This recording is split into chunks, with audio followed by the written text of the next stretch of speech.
Welcome back students. നമ്മൾ ഇന്ന് ഈ വീഡിയോയിൽ ഡിസ്കസ് ചെയ്യാൻ പോകുന്നത് ഇൻകം ടാക്സിനകത്ത് തന്നെ ഏറ്റവും ഇമ്പോർട്ടൻ്റ് ആയിട്ട് എന്തായാലും ഉറപ്പായിട്ടും ഒരു 10 മാർക്കിന് മുകളിൽ ക്വസ്റ്റ്യൻ പേപ്പറിനകത്ത് സ്ഥിരമായിട്ട് കാണുന്ന ഒരു ഏരിയ ഉണ്ടായിരുന്നു, ദ അസസ്മെൻറ്റ് ഓഫ് കമ്പനീസ്. അതാണ് നമ്മൾ ഇന്ന് ഡിസ്കസ് ചെയ്യാൻ പോകുന്നത്. മനസ്സിലായി? സോ പെട്ടെന്ന് അല്ലെങ്കിൽ വളരെ വളരെ എളുപ്പത്തിൽ മനസ്സിലാക്കാൻ പറ്റുന്ന കാര്യമല്ല. കുറേ കാര്യങ്ങൾ കണക്റ്റഡ് ആണ്. കുറേ കാര്യങ്ങൾ നിങ്ങൾ മനസ്സിലാക്കി വെക്കണം. കുറേ ഇതിൻ്റെ ട്രീറ്റ്മെൻറ്റ് വരാറുണ്ട്. സാധാരണ രീതിയിൽ എക്സാമിന് ഒരു 10 മാർക്കിൻ്റെ ഒരു പ്രോബ്ലംസ് ഒക്കെ ചോദിക്കുന്ന ഒരു മേഖലയായിരുന്നു. ഇപ്പം ഓൺലൈനായിട്ട് ഇനി എങ്ങനെയാണെന്ന് അറിയില്ല. ഓഫ്ലൈനകത്ത് സ്ഥിരമായിട്ട് ഒരു 10 മാർക്കിൻ്റെ അടുത്ത് ഉറപ്പായിട്ട് പ്രോബ്ലം ചോദിക്കുന്ന ഒരു മേഖലയായിരുന്നു അസസ്മെൻറ്റ് ഓഫ് കമ്പനീസ് എന്ന് പറയുന്നത്. ഓക്കെ, സോ നമുക്ക് ഫ്രം ദ ബിഗിനിങ് നമ്മളത് മെറ്റീരിയലിനെ അടിസ്ഥാനപ്പെടുത്തിയിട്ടല്ല നമ്മൾ ഡിസ്കസ് ചെയ്യാൻ പോകുന്നത്. പാർട്ടായിട്ടാണ് നമ്മൾ ആ കാര്യങ്ങളിലോട്ട് കിടക്കാൻ പോകുന്നത്. കാരണം മെറ്റീരിയലിനകത്ത് കുറേ കാര്യങ്ങൾ കുറേ കാര്യങ്ങൾ ഇൻക്ലൂഡ് ചെയ്തിട്ടാണ് കൊടുത്തിരിക്കുന്നത്. ഓക്കെ, സോ നമുക്കതെല്ലാം പഠിക്കാം. പക്ഷേ ഈ പറയുന്നത് പോലെ നമുക്ക് ഓരോ സെപ്പറേറ്റ് ആയിട്ടുള്ള ഏരിയാസ് മാത്രം നമുക്ക് ആദ്യം കോൺസെൻട്രേറ്റ് ചെയ്യാം. എന്നിട്ട് നമുക്ക് ഓരോ കാര്യങ്ങളിലോട്ട് ഡിസ്കസ് ചെയ്യാം. സോ ഫസ്റ്റ് വൺ, എന്താണ് കമ്പനി എന്ന് നോക്കണം. ഓക്കെ, ഇവിടെ company can be classified into 2. The first one is called domestic company and the second one is called foreign companies. ഇനി ഡൊമസ്റ്റിക് കമ്പനീനെ തന്നെ എഗെയിൻ നമ്മൾ രണ്ടായിട്ടാണ് തരംതിരിക്കണേ. The first one is called Indian company. Okay, and the second one other companies which has made prescribed arrangement. Okay, rule number 27 അനുസരിച്ച് declaring dividend ഒരു special കേസാണ് പറയണേ. റൂൾ നമ്പർ 27 അനുസരിച്ച് കണ്ടോ, prescribed arrangements four declaring dividend. Okay, അതായത് അതും domestic company തന്നെയാണ്. പക്ഷേ അതിനകത്ത് നമ്മൾ ഇന്ത്യൻ കമ്പനി ആയിട്ടല്ല, അതിന്റെ ഒരു സെപ്പറേറ്റ് വേർഷൻ ആയിട്ടാണ് നോക്കണേ. സോ നോക്കി ഓർത്തിരിക്കേണ്ടത് എന്താണ് റൂൾ നമ്പർ 27 എന്ന് നോക്കണം. മനസ്സിലായി? അല്ലെങ്കിൽ റൂൾ നമ്പർ 27 പ്രകാരമുള്ള ആ പ്രിസ്ക്രൈബ്ഡ് അറേഞ്ച്മെന്റ്സ് എന്തൊക്കെയാണ് നോക്കണം. എന്തിനു വേണ്ടിയിട്ടാണ്? For the purpose of declaring dividends. Okay, ഇനി നോക്കി ഇന്ത്യൻ കമ്പനി ആണെങ്കിൽ നമ്മൾ റെസിഡൻഷ്യൽ സ്റ്റാറ്റസ് ഒക്കെ പഠിക്കുന്ന രീതിയിൽ നമ്മൾ പറഞ്ഞായിരുന്നു. ഇന്ത്യൻ കമ്പനി ആണെങ്കിൽ ഓൾവേസ് റെസിഡന്റ് ആണ്. ഓക്കെ, അതായത് ഇന്ത്യൻ കമ്പനീസ് ആക്ട് പ്രകാരം ഇന്ത്യയിൽ രജിസ്റ്റർ ചെയ്തിരിക്കുന്ന കമ്പനീസിനെയാണ് നമ്മൾ ഇന്ത്യൻ കമ്പനീസ് എന്ന് പറയുന്നത്. ഇന്ത്യൻ കമ്പനീസ് ആണെങ്കിൽ റെസിഡൻഷ്യൽ സ്റ്റാറ്റസിന്റെ അടിസ്ഥാനത്തിൽ പറയുവാണെങ്കിൽ ഓൾവേസ് റെസിഡന്റ് ആയിരിക്കും. ഇനി അതർ കമ്പനീസ് ആണെങ്കിൽ കണ്ടോ, resident if the place of effective management in India. മനസ്സിലായല്ലോ? അതായത് പ്ലേസ് ഓഫ് എഫക്റ്റീവ് മാനേജ്മെന്റ് ഇന്ത്യയിലാണെങ്കിൽ മാത്രമാണ് അതിനെ നമ്മൾ എന്തായിട്ട് ട്രീറ്റ് ചെയ്യണേ, ഇന്ത്യയിൽ റെസിഡന്റ് ആയിട്ട് ട്രീറ്റ് ചെയ്യണേ. ഓക്കെ, ചുമ്മാ കമ്പനിയുടെ ഒരു ഔട്ട്ലൈൻ തന്നു എന്ന് മാത്രം. നോക്കി, ദ കമ്പനി മീൻസ് എന്തൊക്കെയാണ് സെക്ഷൻ 2 സബ്സെക്ഷൻ 17 പ്രകാരം എന്തൊക്കെയാണ് കമ്പനീസ് എന്നാണ് പറയുന്നത്. മുകളിൽ പറഞ്ഞത് തന്നെയാണ്. An Indian company or any body corporated under the laws of a foreign country or any institution, association or body which is or was assessable or was assessed as a company for any assessment year on or before April 1, 1970, or any institution, association or body, whether incorporated or not, and whether Indian or non-Indian, which is declared by the general or specified order of the Central Board of CBDT. മനസ്സിലായി? അതായത് direct ടാക്സിന്റെ ബോർഡിന്റെ അടിസ്ഥാനത്തിൽ കമ്പനിയായിട്ട് declare ചെയ്യുന്നതിനെ, അതല്ലെങ്കിൽ April 1, 1900 മുമ്പ് ഏതായിട്ട് ഈ പറയുന്നത് പോലെ കമ്പനിയായിട്ട് ഡിക്ലെയർ ചെയ്തതിനെ അസസ് ചെയ്തതിനെ, അതല്ലെങ്കിൽ any body incorporated under the laws of a foreign country. മനസ്സിലായി? അല്ലെങ്കിൽ നോക്കി an Indian company. That means ഇവിടെ കമ്പനി എന്ന് പറയുന്ന വേർഡാണ്, നിങ്ങൾ തെറ്റിദ്ധരിക്കരുത്. അതായത് ഇൻകം ടാക്സ് ആക്ടിനകത്ത് പറയുന്ന കമ്പനീസ് എന്തൊക്കെയാണെന്നാണ് പറയണേ കേട്ടോ. ഇത് നിങ്ങൾ ചോദിക്കരുത്, ഇത് ഫോറിൻ കമ്പനി അല്ലേ, അതായത് ഫോറിൻ കൺട്രിയുടെ ലോക്ക് അടിസ്ഥാനപ്പെടുത്തി രജിസ്റ്റർ ചെയ്യുകയാണെങ്കിൽ അത് ഫോറിൻ കമ്പനി അല്ലേ എന്ന് ചോദിക്കരുത്. കാരണം ഇവിടെ ഇൻകം ടാക്സിനകത്ത് കമ്പനി എന്ന് പറയുന്ന വേർഡിനകത്ത് എന്തൊക്കെ കാര്യങ്ങൾ വരുന്നു എന്നാണ് പറഞ്ഞിരിക്കുന്നത്. അല്ലാതെ ഇന്ത്യൻ കമ്പനി എന്ന് പറയുന്ന വേർഡിനകത്തല്ല പറയണേ. മനസ്സിലായി?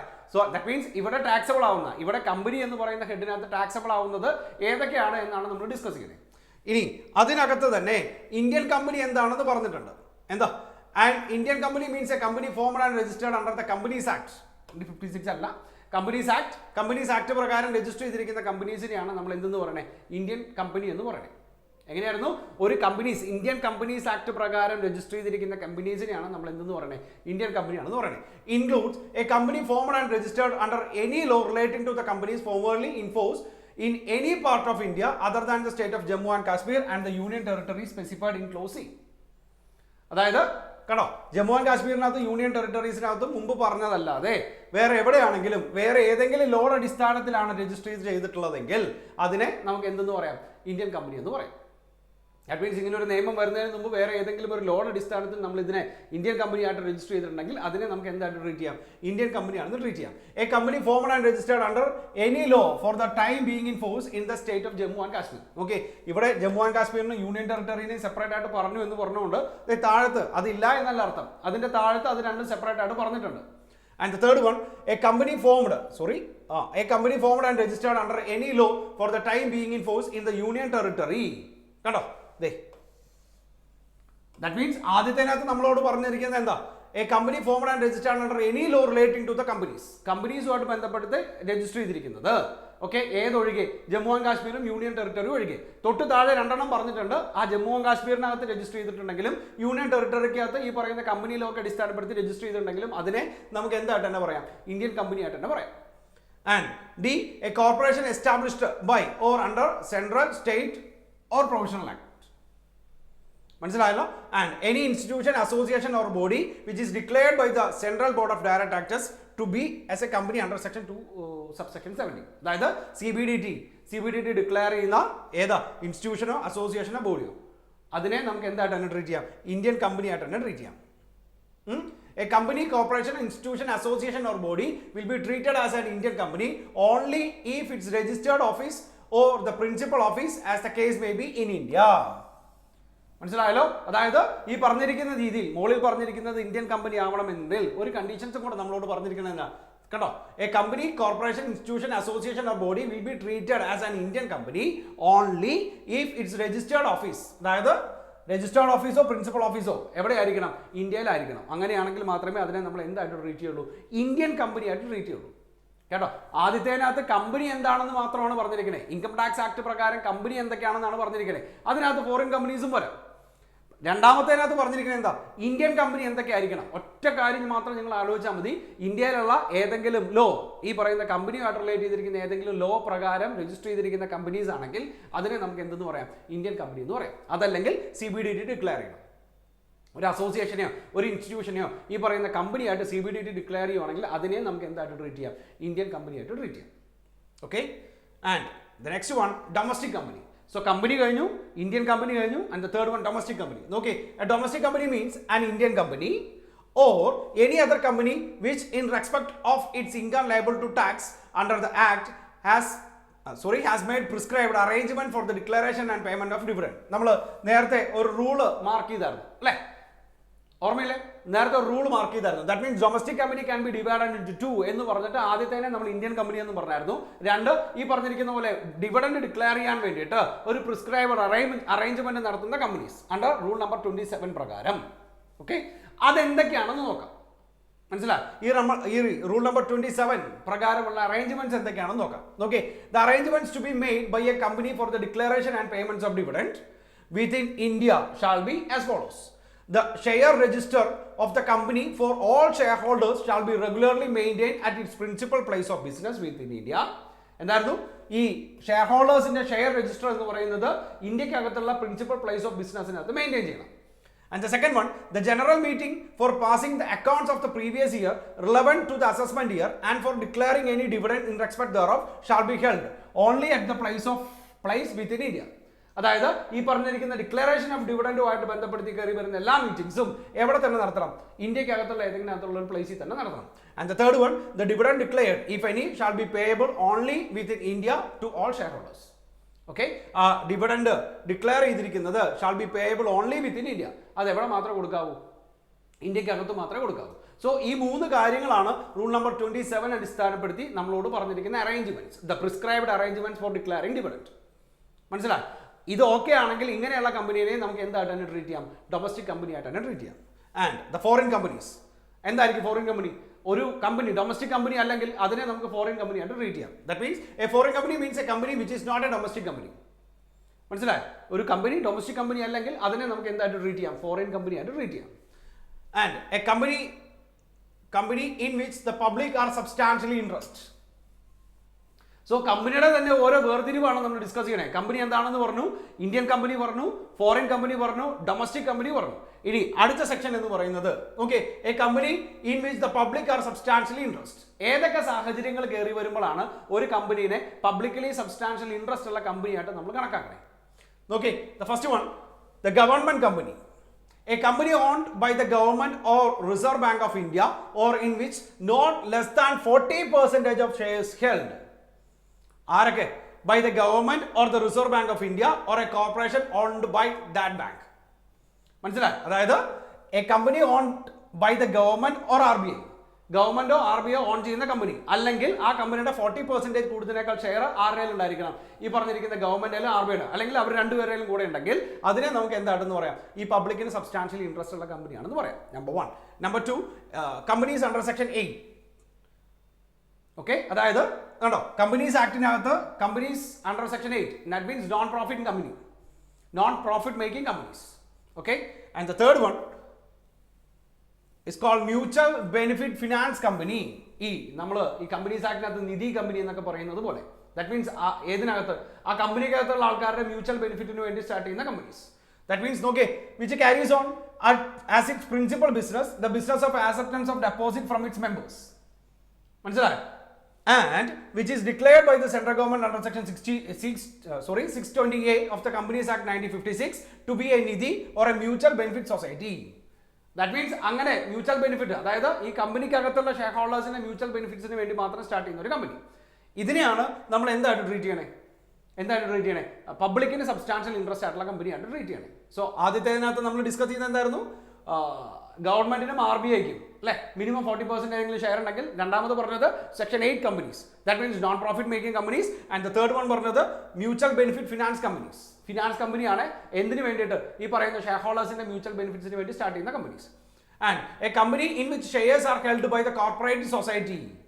50% മുകളിൽ നോക്കാം. A company whose equity shares carrying not less than 50% of the voting power has been allotted unconditionally to or acquired unconditionally by and were throughout the relevant previous year beneficially held by one or more cooperative society.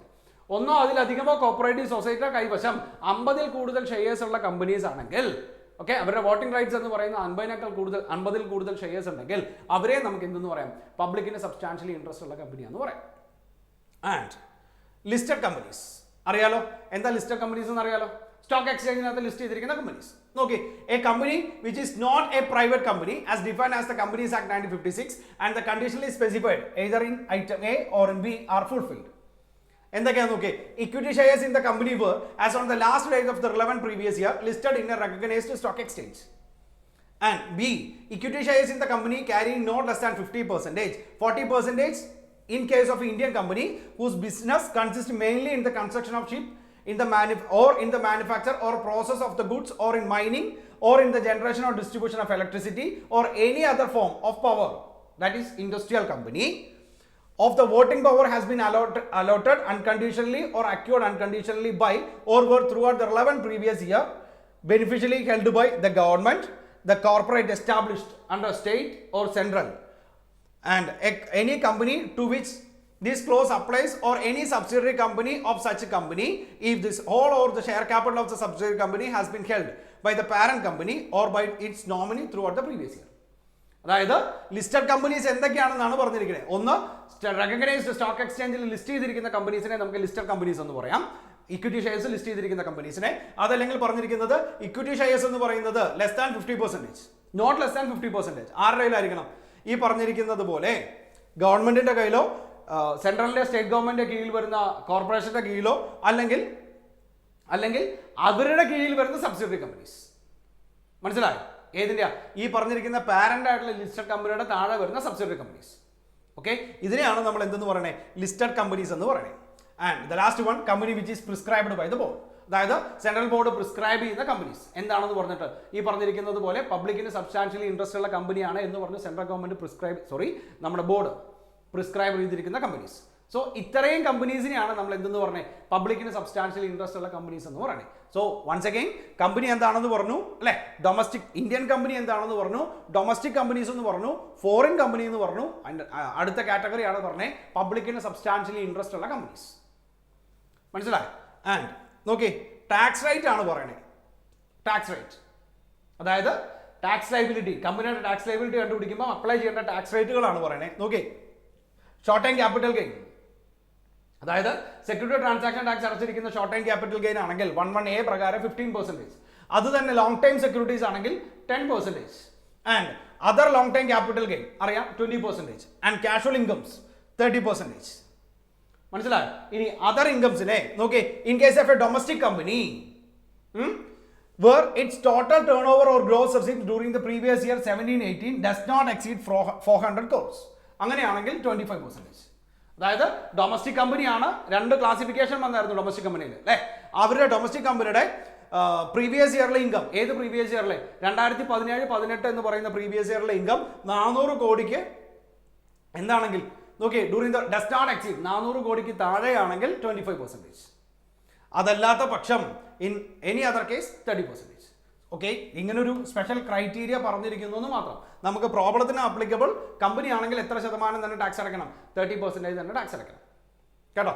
And in case of a foreign company നോക്കി, royalty received from the government or an Indian concern in pursuance of an agreement made by it with the Indian concern after March 31st, 1961 but before April 1, 1976, or fees for rendering technical services in persons of an agreement made by it after February 29, 1964 but before April 1, 1976, and where such agreement has in either case been approved by the central government. ഒരു നമ്മൾ നേരത്തെ പറഞ്ഞ ഈ 25%-നകത്ത് പറഞ്ഞിരിക്കുന്നത് പോലെ ഒരു exceptional case മാത്രമാണ് പറഞ്ഞിരിക്കുന്നത്. അതും റോയൽറ്റി ഇൻകം ആയിരിക്കണം, ഈ പറഞ്ഞ കാലാവധിക്കുള്ളിലായിരിക്കണം. അങ്ങനെയുള്ള കമ്പനീസ് ആണെങ്കിൽ എന്ത് ചെയ്യാം? 50% എന്ത് കൊടുക്കണം? ഫോറിൻ കമ്പനീസിന് ടാക്സ് കൊടുക്കണം. അതല്ലാത്ത പക്ഷം ഫോറിൻ കമ്പനീസിന് കിട്ടുന്ന ബാക്കി എല്ലാ ഇൻകത്തിനും എത്ര ശതമാനം ടാക്സ് കൊടുക്കണം? 40% ടാക്സ് കൊടുക്കണം. മനസ്സിലായോ? സോ നോർമൽ കേസിനകത്ത് short time capital gain, security transaction അല്ലെങ്കിൽ 111A പ്രകാരമുള്ള ഷോർട്ട് ടൈം ക്യാപിറ്റൽ ഗെയിൻ ആണെങ്കിൽ നോക്കി 15%. അതല്ലാത്ത ഇതാണ് ഇമ്പോർട്ടൻറ്റ്, 15%. അത് തന്നെ ലോങ് ടൈം ക്യാപിറ്റൽ ഗെയിൻ ആണെങ്കിൽ 10%. അത് തന്നെ ഏതാ normal long time capital gain, ഈ പറയുന്ന സെക്യൂരിറ്റീസ് അല്ലാതെ നോർമൽ ക്യാപിറ്റൽ ഗെയിൻ ആണെങ്കിൽ 20%. ഇനി കാഷ്വൽ ഇൻകംസ് ആണെങ്കിൽ 30%. വേറെ ഏത് ഇൻകം ആണെങ്കിലും ശരി, ഇന്ത്യൻ കമ്പനി ആണെങ്കിൽ, ഡൊമസ്റ്റിക് കമ്പനി ആണെങ്കിൽ 30%, ഫോറിൻ കമ്പനി ആണെങ്കിൽ 40% എന്ത് കൊടുക്കണം? ടാക്സ് കൊടുക്കണം. മനസ്സിലായി? ഇത് കൂടാതെ നമുക്ക് ഏതും കൂടെ കയറി വരും, സർചാർജും കൂടെ വരും. നോക്കി, surcharge as a percentage of income പറഞ്ഞിരിക്കുന്നുണ്ടോ? Income less than or equal to 1 crore domestic കമ്പനിക്ക് ഇല്ല, ഫോറിൻ കമ്പനിക്കും ഇല്ല. അതായത് 1 കോടിക്ക് താഴെയാണെങ്കിൽ എന്ത് കൊടുക്കേണ്ട കാര്യമില്ല? സർചാർജ് കൊടുക്കേണ്ട കാര്യമില്ല. ഇനി ഇൻകം 1 കോടിക്കും 10 കോടിക്കും ഇടയിലാണെങ്കിൽ ഡൊമസ്റ്റിക് കമ്പനിക്ക് 7%, ഫോറിൻ കമ്പനിക്ക് 2% ടാക്സ് ഓൺ ടാക്സ് സർചാർജ്. എത്രയാണോ ടാക്സ് ലയബിലിറ്റി അതിന്റെ മുകളിൽ എഗെയിൻ 7% കൂടെ നമ്മൾ എന്ത് കൊടുക്കണം? സർചാർജ് ആയിട്ട് കൊടുക്കണം. ഫോറിൻ കമ്പനി ആണെങ്കിൽ 2% കൊടുക്കണം. ആൻഡ് ഇൻകം എക്സീഡ് 10 crore 10 കോടിക്ക് മുകളിലാണ് സർചാർജ് പോകുന്നതെങ്കിൽ കണ്ടോ, ഡൊമസ്റ്റിക് കമ്പനിക്ക് 12%, ഫോറിൻ കമ്പനിക്ക് 5% വരും. ഓക്കെ, സോ ആദ്യം ഫോറിൻ കമ്പനി ഓടിക്കുക. എന്താ 1 കോടി രൂപ വരെ ഇല്ല, 1 കോടിക്കും 10 കോടിക്ക് ഇടയ്ക്കാണെങ്കിൽ 2, 10 കോടിക്ക് മുകളിലാണെങ്കിൽ 5. മനസ്സിലായി? 5 2 7 ഏതിനകത്ത് വരുന്നത്?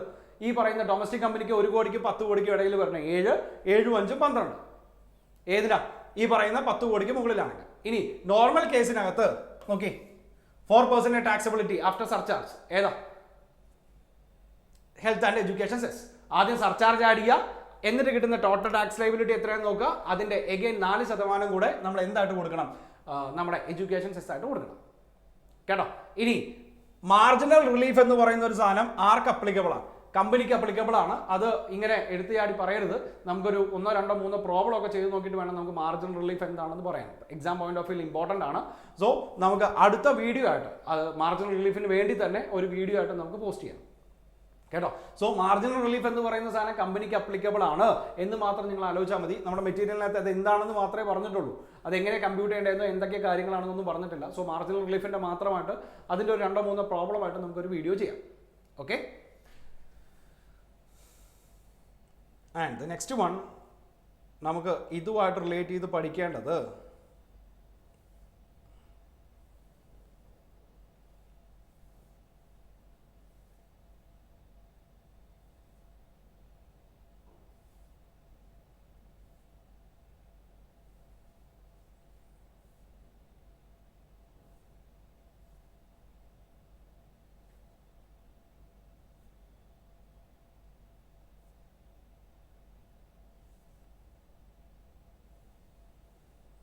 ഇതുമായിട്ട് പഠിക്കേണ്ടത് നമ്മുടെ carry forward and set of losses എന്ന് പറയുന്ന ഒരു മേഖലയാണ്. ഓക്കെ, നമുക്കത് അടുത്ത വീഡിയോ ആയിട്ട് ചെയ്യാം. അതായത് ഏതൊക്കെ സാഹചര്യങ്ങളിൽ ഈ പറയുന്ന പോലെ സെറ്റ് ഓഫും ക്യാരി ഫോർവേഡും ചെയ്യാൻ പറ്റും, പ്രീവിയസ് ഇയറിനകത്ത് ലോസ് ഉണ്ടെങ്കിൽ ഏതൊക്കെ സാഹചര്യങ്ങളിൽ നമുക്ക് അങ്ങനെ സെറ്റ് ഓഫും ക്യാരി ഫോർവേഡും ചെയ്യാൻ പറ്റും, അതിൻ്റെ കുറച്ച് എക്സാമ്പിൾസും കാര്യങ്ങളെല്ലാം പറയണം. നമുക്ക് അടുത്ത വീഡിയോയിൽ കുറച്ചധികം പറയാനുണ്ട്. സോ വീഡിയോയുടെ ലെങ്ത് കൂടും. നമുക്ക് അടുത്ത വീഡിയോയിൽ അത് എന്തൊക്കെയാണ് അതിൻ്റെ പ്രൊസീജിയർ കാര്യങ്ങളെന്നൊക്കെ പറയാം. Okay, by.